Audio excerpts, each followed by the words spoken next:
Carolina legislature for their contributions to awareness around human trafficking. Or a curriculum that they developed around environmental science is now being used by educators in advanced placement environmental science classes. And or a disproportionate number of them have qualified for partial or full ride scholarships to universities because the universities have recognized the power of matching peace building with whatever these young people want to do in their lives, whether it's engineering or business or nursing or you name it. So that's what it looks like in practice, or a key element of it looks like in practice. And I think it was important for you to see that those projects got started when COVID-19 was just emerging, and those students could have been stopped because they could have thought, you can't do peace projects in a situation like this, and they carried on. So here we go, we carry on from that point. So on the one hand, this initiative, this signature initiative is new. As I said, nobody else is doing this kind of thing to this scale, and certainly not at the community level across a broad geography like zones 33, 34.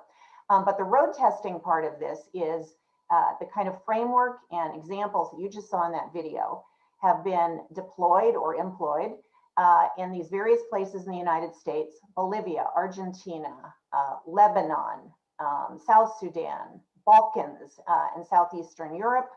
And let's see, I want to point out that right now there's a global grant version of this running with Rotaractors in multiple states in the United States. The program in Lebanon is university students, and that mention of the Western Balkans and Southeastern Europe, that effort got started by alumni who went through this program who are from the Western Balkans. But the program now is actually being funded by the US State Department and partners with the US State Department. So there's the big opportunity.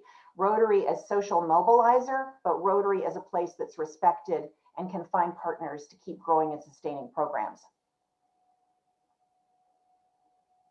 Okay, so what will it look like? What are the elements in this signature initiative? Well, obviously the emphasis is on education, and really the core of this signature initiative is in September. And September 21 is always International Peace Day, as recognized by the United Nations. There would be a virtual kickoff in which schools, students, community leaders, Rotarians, thousands of them, because of the size and scale of this, will be able to get an overview of what is peace education? Why does youth peace education matter? Why is Rotary at the center of starting to mobilize let's call it a peace education movement like this? That's followed by, in every district, students being able to get access to an online peace education program, curriculum, construct, and they can be certified by completing, coursework and activities online, and it will be mobile responsive, which to every student is quite exciting. If it's not mobile responsive, they're not always particularly interested. And there are many students who can only get content on their phones because of where they live or their circumstances. And then in the spring, starting January, February, that very large body of young people and Interact and other service organizations who can do that online peace education in their service clubs, they are able to apply to be part of a live virtual training that actually trains them to do the kinds of peace projects you just saw. So that's the core of the program. But to do that, that means we're equipping Rotarians at the local level with tools and templates where they can take this story to the community and help schools and young people be aware this is happening and that there's an opportunity to participate and engage. As I mentioned, the International Peace Day event. And then in May 2022, it all culminates with something called the United Celebration, where the peace projects that young people have created with the support of trained Rotarian volunteers and other community volunteers can be virtually presented to communities. And that means if you think about the number of districts that Peter was talking about, we're talking about Rotary and its connection to peace and youth being in front of thousands and thousands of people next May. So that is the major pieces of the initiative. Hope they're clear. And of course, we'll answer any questions you have in the Q&A. But some key dates you should know about. I want to jump ahead with you to September. So I just walked you through September 21, International Peace Day. Then January through April, and the beginning of the online peace education. January through April 22, which is the Peace Project training and implementation. And then May is the event, the United Celebration, and an opportunity for those community members who attend this virtual event to actually be facilitated through online dialogues that we're calling community learning events and future planning. So they can think about, what does it mean that all these students produced all these peace projects? What do we do next? How do we build on this? And having done this sort of United Celebration for various communities, really, it is a tremendous opportunity for Rotarians and family members and friends and civic leaders and educators to engage in putting youth at the center of peace building, or seeing that youth should be there. So what are the benefits, or how does it impact you and your communities? There are actually 3 levels of engagement that different districts are looking at and pursuing in these conversations of how do they want to engage. The 3 levels for ease of understanding are just being described as participating, anchor, and champion districts. And let me just give you an example. An anchor district, for example, would end up having 2,000 high school students have access to that online peace education, 20 to 50 high school, 25 to 50, and it really should be 50. We just say it's a range, but up to 50 high schools and service organizations having access to the experience. Up to 500 students who actually get the Peace Project training and produce peace projects. That results in up to about 50 peace projects, and we estimate 3,000 people in a district seeing those peace projects revealed at the United Celebration. I do want to note that there is a part of the initiative that is also about training teachers, a professional development program. But in this first year, it's a small part of the program. It's a really focused part of the program. It will become much bigger in the summer of 2022. And so a question I would be likely to get is, but oh my goodness, aren't young people just zoomed out? Do they really want to do another Zoom? Do they really want to do any more online virtual training about anything? And what we have found is the answer is absolutely yes. We're running cohorts right now. Don't imagine just a Zoom conversation. Imagine a highly orchestrated, highly choreographed, really experiential event with lots of dialogue, lots of exploration. And indeed, tomorrow there are several cohorts running where they are actually working on the planning of their peace projects. And the peace projects range from mental health and COVID-19 to race and relationships and building diversity and tolerance in our relationships and communities, to the environment. The topics tend to really run the gamut, and they are always context specific. They are always driven by what communities want to be working on, not something directed from the top. That's where you really get, this is not, this is about where we live and the issues where we live. All right, so then I did a little, let's call it a trick with the calendar on you. I took you fast forward to September so you could see how the initiative unfolds. But right now we're in the heart of the timing to actually prepare for the initiative launch in September. So February, of course, was Conflict Resolution and Peace Building Month in Rotary, happens every year. It's been a magnificent time and opportunity to talk to lots of people about this initiative. And that's when a lot of districts have been getting on board, or they're about to get on board. March is the time period where we use all of the engagements and conversations and understanding of who's on the peace train to prepare those templates and toolkits and training for Rotarians. Then April is really the month where we're working with Rotarians to take this story to their communities. And that's important because even though this happens next year, this is the opportunity to use all those fabulous relationships that Rotarians have with superintendents and educators and so on to build momentum and excitement for next year. And then, you know, June and the summer just continues as important planning and details for the actual launch in September 2021. And then finally, there are 2 dates where if I didn't put these in front of you, I would be remiss. So of course, as presidents and the members of your club think about engaging in this with your districts, we know that not every district is the same. There are different ways that decisions get made. But we want to point out that Friday, March 12th, I know it sounds right around the corner, is an important date because we really want a sense of what districts are involved at what level because that allows us to actually start the process of the creation of the templates and toolkits and so on that become so important for April.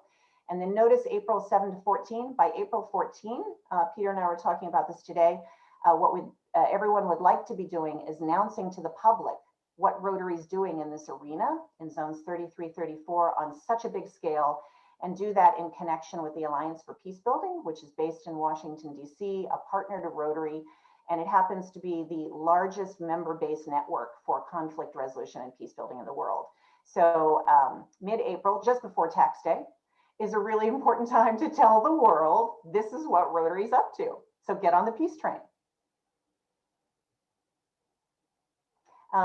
Lastly, I showed you the photo of Anna up front, Anna and I, but really there is a core implementing partner team. 4 of them are myself, Flavio Bolag, who's the executive director of Outward Bound Peace Building, Anna, Elizabeth Peacock, whose name you'll come to know, she's director of operations, and then kind of a team of supporters, including Rotarians behind us. But our job is to be the supporters of the Rotarians at the local level. Our job is to make it as easy and smooth as possible for clubs to tell this story, and let the clubs be the center of attention as you engage with local schools and so on. And so we have templates, tools, and lots of support to provide. And so it seems there's nothing else left to do except for Peter and I to open to questions and answer any questions you might have. Peter? If I can just say, I've heard this presentation several times. I've watched that video several times. Every time I listen to Patricia, every time I watch the video, I just get more and more excited. I'm more than ever convinced that this is the right project at the right time, in the right place.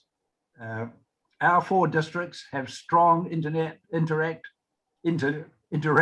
connections. We're all about peace and unity. This brings Rotary and peace and youth together in a very practical way. And the funding mechanism is really very straightforward. What we're asking is for each club that is interested in participating to apply for a district grant of $1,000. Yes, you heard that right, $1,000. And we're hoping that the districts will then match those individual club applications, dollar for dollar, and very quickly the districts will get to either the participating, the anchor, or the champion level. So it's a very simple funding model. Any club that has an interact club that would like to engage, $1,000. That is the cost of participating. You couldn't get a better deal anywhere in the Rotary world. So with that, I'll stop. Happy to answer any questions. And thank you again for your attention. Thank you, Peter and Patricia. We are going to move around the horn a little bit. The 4 DGEs will help with the questions that are being posted in the chat. I'm going to start out with who do we talk with to learn more about how we might engage? Start with Patricia. Second choice is Patricia. And third choice is probably Patricia as well. She's the guru. She's been doing it, as I said, in other parts of North America, outside America. She's done it. We have the proof of concept, so there's no one better. Sorry, Patricia, to land that question on you, but I think without question, Patricia is the best person to ask on the detailed implementation plans. Yeah, well, thank you, Peter. Thank you, Peter. And to build on that, there are a couple things. For districts who say, come on, we're serious, we're in, we are starting to help districts form working committees, and we're starting to do briefings with those working committees, which helps. The second thing is a funny thing. We did the presentation in District 6900, which is, Atlanta and beyond. And the DGE, Mary Ligon, said, so any president-elect, any club who's interested, just go ahead and chat us your information right now. And 31 presidents just chatted their information. So if there's a way that you want to provide that information and just say that this is really interesting, we want to talk about that, that would be helpful and useful too. So. Good. Debbie, did you want to chime in with any of the questions or? Yes, so one of the questions is, what if we don't have an Interact connection? Yes, well, so as Peter said, Interact matters. I mean, part of what this is about, and I've had presidents say, we've had presidents say, this is so energizing. This is a way even to re-energize Interact after the tough year that everyone's had in schools and school systems. But it's really also designed for service organizations. So for instance, next week, we're talking to Boys and Girls Clubs, which is a good partner of Rotary's. The program is open to service club members, be they Key Club, National Honor Society, Model UN in District 7545. They happen to know that there are 800 Model United Nations members in West Virginia. And so they said, let's talk to Model United Nations, which is connected to schools that we care about. So there's really quite a bit of flexibility. Does that help, Debbie? Yes, so that was Lisa's question. Lisa Ayers, did that answer your question? Okay, Geeta, Yeah, there's another question that says, high school Interact clubs only? Question mark. No. It could be a community Interact club as well.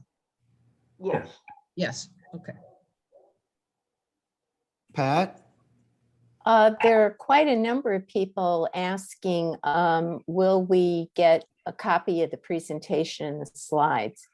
And I see at least 7 of my clubs in my district are asking, so. Yes, the presentation is made available both as a recording and can be available as a PowerPoint. We also have some other helpful materials. In fact, I think what we can do, if it's okay with the DGEs, is make sure that you have a set of these things so that you have them at your disposal and can direct them, in a really effective way. That would be very you. good. Thank you. There's also a question about getting Patricia's email address to be placed in the chat room. Okay, so I will do that. Patricia's always open to have a connection, to have somebody reach out to her and ask for some more information. Sure thing. And Anna Patel is she is in becoming a Rotarian in District 7620, and I know Yes. Geeta and she and PDG Ken Solo have been talking, so I did want to point that out too.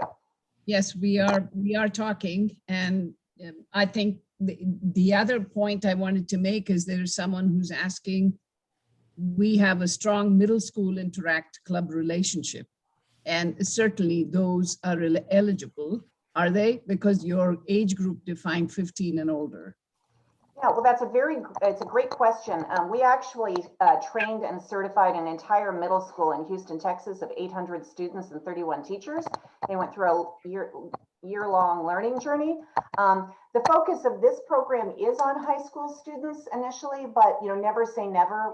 There's actually a program running now where there's like a high school and a middle school that are connected that are in. So generally speaking, high schools, and never say never. Okay. There are a number of remarks in the chat room that many clubs are interested already, and they're expressing their interest. Peter, isn't that great? Right, well, please reach out either to Patricia or myself. Our addresses are on the chat box. My telephone number is there. We hear from you. We hope to be able to reach out directly to clubs in each of the districts over the next couple of weeks. So we're greatly encouraged by the words of support that we see in the chat box.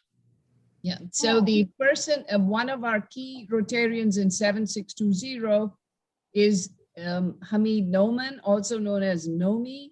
So please reach out to Nomi if you're interested and you want to sponsor someone. I mean, we don't have to run around to the clubs. There are several of you who've already expressed the interest right here. just tell Nomi, I want to sponsor a kid, and let him know as soon as possible. We'll probably collect those 15 before the end of the month if you start now. Patricia, is there a URL for the actual video, YouTube video that you all played?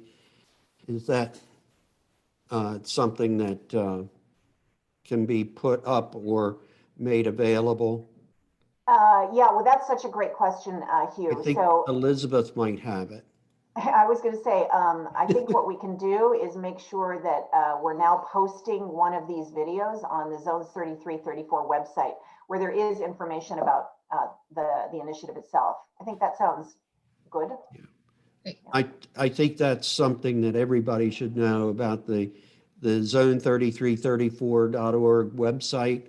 There are many things there that can help you as presidents, but there is also a whole section on the Youth and Peace program, and I would refer you to that as a way of getting started too. There are two more questions. One question is, what do the EClubs get for their 1,000? That is such an interesting question. People wiser than me can answer that. Peter? Sorry, I was just reading the question. So the question was, what do the EClubs get? For their 1,000, if they give 1,000, because I expect they're saying they're not connected to an Interact club, I expect. Well, I mean, obviously the connection with Interact is important, but there's no reason why any club might decide that they would like to apply for a district grant of $1,000 to support this initiative. That's what the district grant program is all about, for clubs to identify some particular cause, some group that they would like to support. And I would like to think the Youth and Peace in Action initiative is something that all clubs would support, even those that do not have a direct high school or Interact Connection. or level connection. Okay, Yeah, great. I'm so glad Peter said that. I'd like to build on it. So for instance, that's very much kind of the pattern that District 7680 has engaged in over the years. They make district funds available, but clubs make contributions, and some of those clubs aren't necessarily connected to a school or an Interact club. They just believe in youth peace education. So I'm glad you made that distinction, Peter. Pat? Would there be access for community college program? Well, again, I think it's like the answer to the middle school question. What we know about peace and peace education is we should all be engaging in it all of our lives. And certainly because of my role at the Alliance for Peace Building, we're constantly looking at, well, what about community colleges? And we certainly do that with Rotaractors. But for the focus of this program initially, the first emphasis is on high school students, and then who knows where it will go from there. Thank you for the It's clarification. interesting that you should ask that question, because we are getting interest from all over North America and even outside America. The United Kingdom, which has quite a strong peace education focus, is very keen to replicate this initiative. I think the first step is proof of concept, to get this initiative up and running in year one. And we're very keen that this be continued. My successor as the director, Jeremy Hurst, who's from Zone 34, he's already indicated that he is very keen to include this initiative during his 2 years on the board. And I think as it grows, as I hope it will, that will open up opportunities. To use Holger Nark's phrase, Rotary opens opportunities. This will lead to linkages with RILA, with Rotaract, with Youth Exchange, with Peace Corps, with all sorts of organizations. This has the potential to expand quite rapidly in a very simple but effective way. So forgive me, but I'm just very excited. I think this is, as I said before, exactly the right program at the right time in this part of the world. So there's another question, Peter, and that is, does education in this field offer good paying career opportunities to graduates? That's a little bit beyond my pay grade, Gita. I would like to say, yes, my daughter is a teacher. I'd like to think that she has all sorts of potential for high salaries so that she can be off the family payroll. The other thing I would indicate is that we see this as a membership opportunity.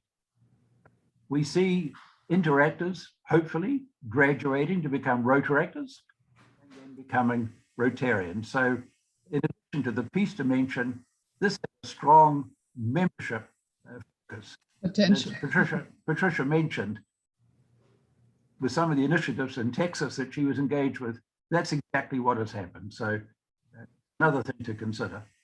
Pat, I And saw then- you had a question. Can I add to the conversation here? Speaking from purely a corporate standpoint, there is a lot of interest in people who have these kinds of backgrounds.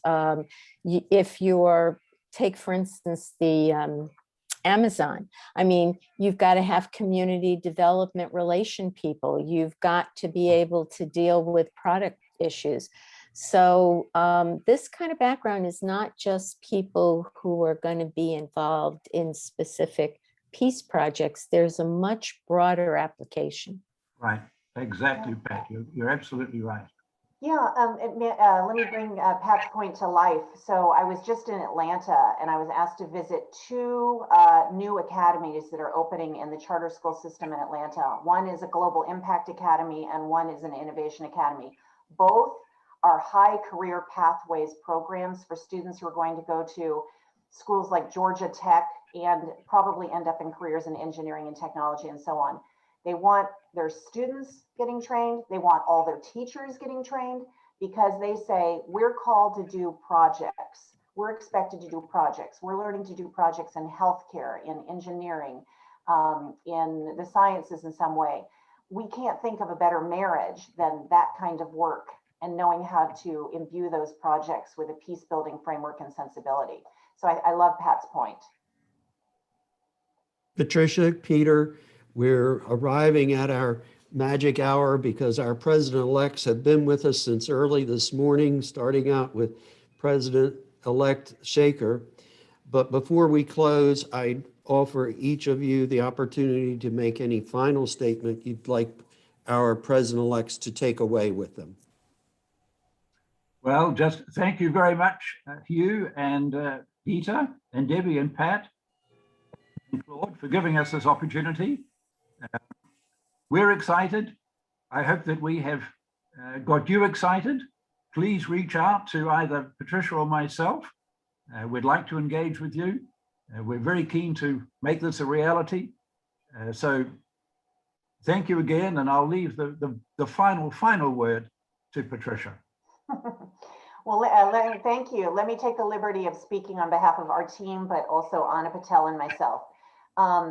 You know, it's an incredible investment that Rotary makes in Rotary Peace Fellows. And in fact, Rotary can now say it is one of the largest producers of people with graduate degrees and or, you know, these fellowship experiences in the world. And it's always an amazing experience to take that and make it come alive in the world. And to be able to take that and make it come alive in the world in the place where we live in partnership with Rotarians at the community level is just a gift that only Rotary can offer, not to just to us, but you know, to the world we live in. And so it is a dream to be able to help Rotarians do that. Patricia, thank you very much.